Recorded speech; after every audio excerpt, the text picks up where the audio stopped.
Hello, and welcome to Wayward Witchery. I'm Pandora Darkmoon, tarot reader, witchcraft mentor, and lifelong witch. This space is for anyone on their soul's journey, whether you're a curious beginner, have been dancing with the moon for years, or simply feel the magic without needing to name it. Today, we're diving into the swirling cauldron of spiritual myths. Those half-truths and full-on tall tales that can trip us up on our path. Some of them are well-meaning, some are downright toxic, and a few, well, they might just be a conspiracy cooked up by muggles who hate joy. Let's clear the smoke, shine some moonlight on these myths, and maybe stir a little science into the brew. Myth 1. If you're spiritual, you must always be positive, aka the cult of toxic positivity. Real talk? Spiritual growth isn't about pretending everything's sunshine and roses. It's about being honest with what you're feeling. Repressing anger, grief, or fear doesn't make you enlightened, it makes you emotionally constipated.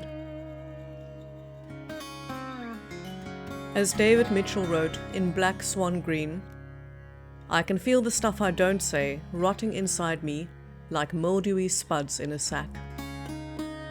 There's a world of difference between mindfully choosing hope and faking a smile because good vibes only is supposed to be the law of the land. Here's your science twist. Repeated thought patterns literally shape your brain. This isn't just woo-woo, it's neuroscience. When you habitually dwell in fear, anxiety, or despair, your brain strengthens those pathways. But the same is true for hope, resilience, and compassion. And that's psychoneuroimmunology in action. But here's the catch. This kind of positive shift only works if you also process the hard stuff. You don't dwell on it forever, but you do move through it. That's what makes healing real. Translation: magic and science meet in your brain. You're not just wishful thinking your way into a better life.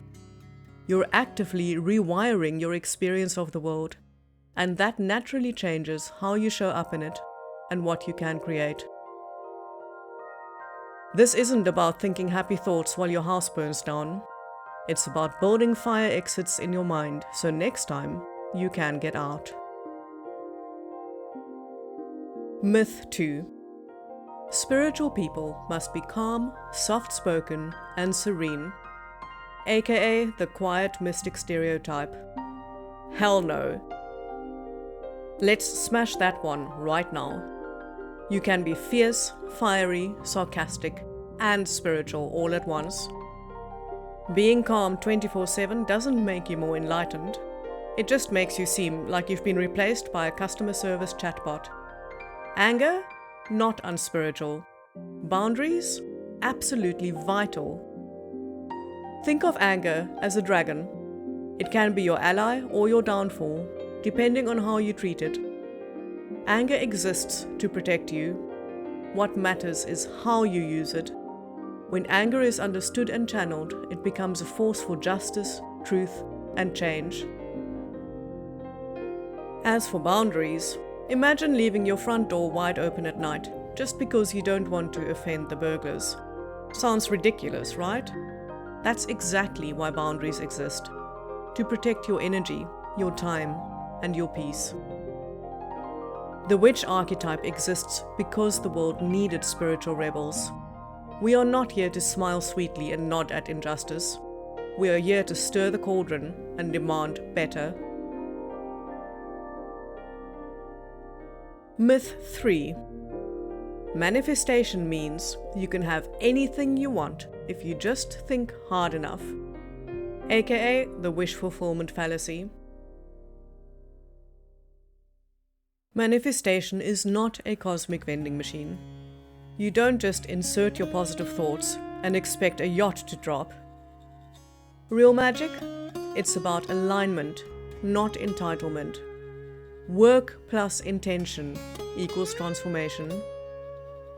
Let's be real. Sometimes manifestation starts with dragging yourself out of bed, lighting a candle with shaking hands, and whispering, "Let's try again." My website didn't appear because I made a Pinterest board. It was born from early mornings, rituals, relentless editing, and a refusal to give up. That's magic. That's power. But it's not always cute and fluffy. Myth 4. You're attracting bad things because your vibration is low. AKA, blame the victim spirituality. Nope, just no. Trauma, illness, heartbreak, grief. These things don't happen because you weren't high vibe enough. They happen because life is messy, unpredictable, and sometimes deeply unfair. This myth isn't just wrong, it's dangerous. It shames people who are already suffering. Instead of blaming, let's offer compassion. Hold space. That is real spiritual work. Myth 5. Intuition is only for gifted people, aka the myth of the chosen ones. Spoiler, everyone has intuition. Yes, everyone. Some people are born more tuned in, sure. But spiritual awareness isn't some exclusive club. It's a muscle you can build with practice and with patience.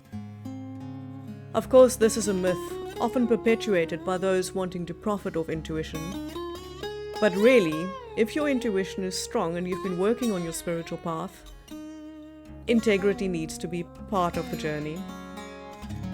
Trying to convince people that they need a middleman because intuition is this exclusive, unattainable thing, that's not very spiritual at all. You don't need a dramatic backstory, a lightning bolt moment, or a collection of antique crystal balls. You just need to cultivate listening. Myth 6. Real witches must follow specific traditions, wear black, or own 47 tarot decks, aka gatekeeping magic. This one makes me cackle. There is no one way to be a witch. No single tradition, no dress code, no checklist. Don't want to curse? Cool. Love wearing pink? Even better. One of my dearest witchy sisters rocks bubblegum pink like no one else, and she's as magical as they come. In a previous blog post and video, I talked about what real witchcraft looks like, and the contrast with what's being sold as very trendy, glittery, quick fix, hex your ex, all that nonsense. At the end of the day, common sense is probably your greatest ally. If someone tells you you're not a real witch because you don't follow their rules, they are probably trying to sell something, or they are just deeply insecure. Your path is yours, and that is sacred. Myth 7. Being spiritual means rejecting science or logic, aka woo-woo extremism. This idea needs to be tossed in the cauldron and boiled away. It is downright cultish. Real spirituality embraces critical thinking. You can believe in energy healing and respect evidence-based medicine. You can cast spells and still get your blood work done. That's not hypocrisy, that's balance. The most grounded witches I know are curious, questioning, and never stop learning. As Professor Kochnik wisely said back in 1939, open your mind, just not so much that your brain falls out. This is a key ingredient to not getting lost on your path. Don't be afraid to keep questioning. Don't be afraid to reject what sounds like nonsense, because it probably is. And of course, as we learn, we always need the freedom to change our minds. That is an essential part of learning and evolving our understanding. We also need the humility to accept that we don't understand everything, not from a spiritual or a scientific perspective, but with enough humility and curiosity and a willingness to learn, we can keep moving forward. Try our best to figure things out even if we don't always get it right. Just don't forget common sense. It's not that common these days, and some people seem to find it downright offensive. But trust me, it is your closest ally on this journey. And finally, myth 8. If you were truly spiritual, you wouldn't charge for your services. Ah yes, the age-old guilt trip. Spoiler, your landlord doesn't accept love and light as rent. Witchcraft is work. Holding sacred space is labor. Energy healing, readings, mentorship. These things require time, training, and a lot of deep emotional effort. What many folk don't realize is that in the field of energy work, whether it be healing or helping somebody with a ritual or doing a reading, the time between official sessions is filled with preparation. The person facilitating the session needs to work on their own energy through meditation, their own healing. They need to sort through their own stuff in order to be able to hold space without tainting it with their own baggage. This is incredibly time-consuming and takes a lot of work and a lot of courage. And most people in the field don't charge for that time, which is fair enough and lucky for the clients. The bottom line, though, is that there does need to be a fair exchange. When you go to the doctor, you probably don't expect a freebie. And it's the same with energy work. While many of us love the idea of a bartering system, in today's world, where often we are working with people on the other side of the planet, money has become a more practical barter, and it is just an exchange. Time and energy for the ability to pay my rent, buy my cats their favorite food, and whatever else I need. Honoring that exchange isn't greedy, it's healthy. So there you have it. Some of the biggest spiritual myths cracked wide open and left to air dry in the moonlight. Remember, spirituality isn't about fitting into someone else's mold. It's about showing up honestly and with integrity. It's about embracing every part of yourself, even the messy bits. And sometimes it is about lighting a candle with shaky hands and whispering, "Let's try again." Because that is where real magic lives. Thank you for joining me here at Wayward Witchery today. If something in this episode stirred your soul, consider sharing it with someone who might need a little extra magic in their day. If you are feeling called to go deeper, I offer tarot, clairvoyant, spiritual growth, and witchcraft mentorship sessions via Zoom, email, or pre-recorded video. You will find all the details over at waywardwitchery.com.